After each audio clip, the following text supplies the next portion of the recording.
এই ছোট্ট উপহারটা পেয়ে আমার তো ভীষণ ভালো লাগছিল। আর অনেক দিন ধরে বলছিলাম আমি একটা ঘড়ি কিনবো। আমার আগের ঘড়িটা না মানে ভালো আছে, কিন্তু কী জানি কেন বারবার শুধু বন্ধ হয়ে যায়। তার জন্য আমি একটা নতুন ঘড়ি কিনবো ভাবছিলাম। আর খুব একটা বেশি দাম না ঘড়িটা, আর আমার সামর্থ্যের মধ্যে আমার কেনা হয়েছিল ঘড়িটা। আর আমার ভীষণ পছন্দ হয়েছিল ঘড়িটা, একবার দেখার সাথে সাথে আমি কিনে নিয়েছিলাম। ভীষণ পছন্দ হয়েছিল।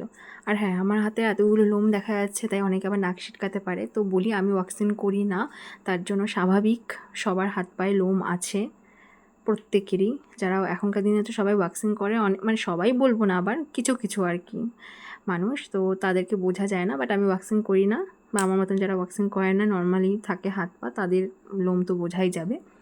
আর এই ঘড়িটা আমার মানে একবার দেখার সাথে সাথেই পছন্দ হয়ে গেছিলো, আমি কিনে নিয়েছি। দাম বেশি না, ওই 380 টাকা মতো নিয়েছিল। আর এই ঘড়িটা নিয়েছিলাম অনেক দিন আগে দুর্গা পুজোতে, মানে গত বছর।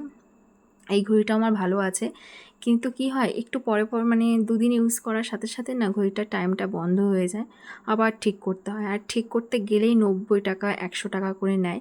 তার জন্য হাজব্যান্ড বলল যে এইটাও 300 টাকা মতন ঘড়ি, বলছে 300 টাকা দিয়ে ঘড়ি কিনে তার থেকে বেশি টাকা দিয়ে আরও ঠিক করলাম, তার জন্য এই ঘড়িটা নেওয়া। আর এই ঘড়িটা এত সুন্দর লেগেছে, আর সত্যি কথা বলতে আমি একা নই, এই সেম ঘড়ি সেম কালারের আর একজন নিয়েছে ভদ্রমহিলা।